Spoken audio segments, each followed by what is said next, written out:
and we have to, as they say in German, turn a penny every time we buy something just to make sure we can afford it. We're not living high on the hog, to be sure. But there are a lot of rich people in this country, and I'm not one of them. Yeah, everything carries a very, very big price tag here. Very, very big. You also mentioned 17 meters. I work 17 meters with this antenna I've got. I've got the classic Mosley TA33. That thing has been around since the 50s. It's really built beautifully. They use very heavy construction. It's commercial, almost semi-military construction. Very reliable. We need that here because we get some very, very heavy winds, heavy snowstorms. It's a rough location here, weather-wise, at 2,500 feet.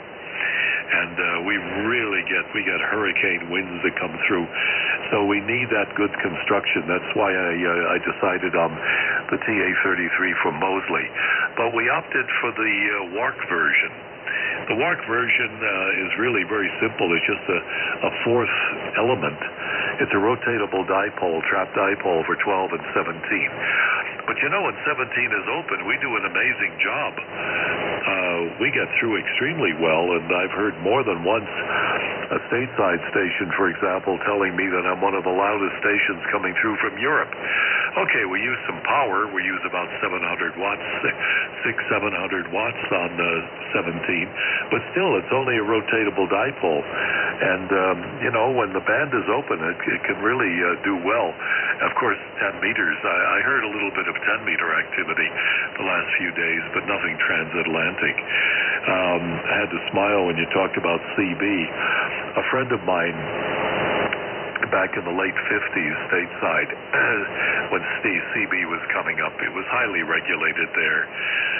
You had to pay for a license, and you had to be 18 years old or older. And of course, not we kids, I wasn't involved directly, but high school kids and got their dads to take out a license, and they used it.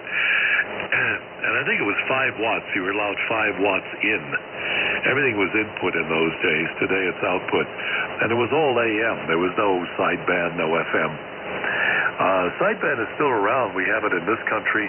It's still around. It exists. And I think it's still pretty well in use stateside. But I really got excited about it and spent a lot of time down at my friend's house. He had a Lafayette radio, if that means anything to you. That was a big electronics house. You could buy all kinds of stuff from them. I used to work for them as a student for a few months, picking up a little pocket money. And you could buy everything. They had a ham section, they had a CB section, and I really got enthusiastic about it.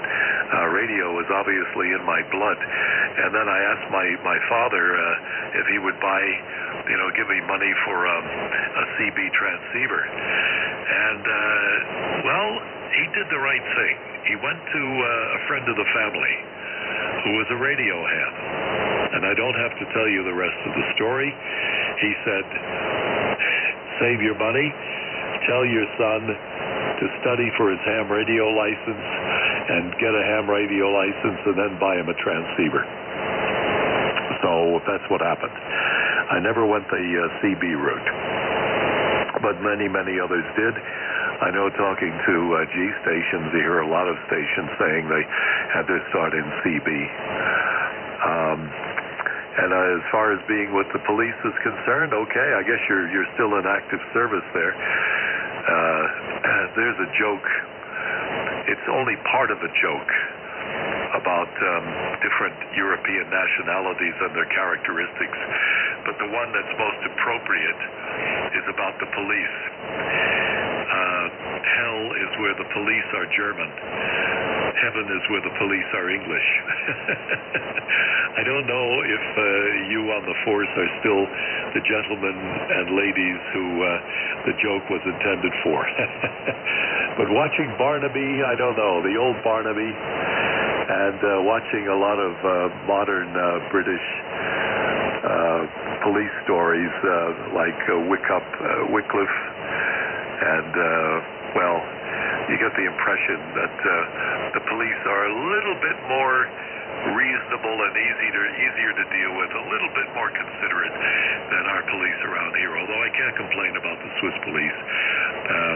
They are not too bad. They're well trained, and out here in the country anyway, you can talk to them. You know, if you got an issue, you can discuss it with them. But that's the thing that came to mind when you mentioned it. As far as snow and ice are concerned, we had a lot of snow here. I made the mistake 2 weeks ago of having the snow tires taken off the car, the winter tires, and had the summer tires put on, because we were having the most beautiful spring-like weather. Everything was green, the flowers were coming up, and there was no snow, and all of a sudden it went cold. It went, our temperature the other morning was -7, and we got a lot of snow. We had to keep the car in the driveway for a couple of days, because we have a dog, and we also in the mornings are responsible for taking my daughter's dog to the woods. We go up there for a morning jaunt in the woods, which is always nice. But we didn't risk going up there with the summer tires. No problem with winter tires, but not with summer tires. I got stuck up there once, and I don't want it to happen again. M0 IOD HB9ASQ.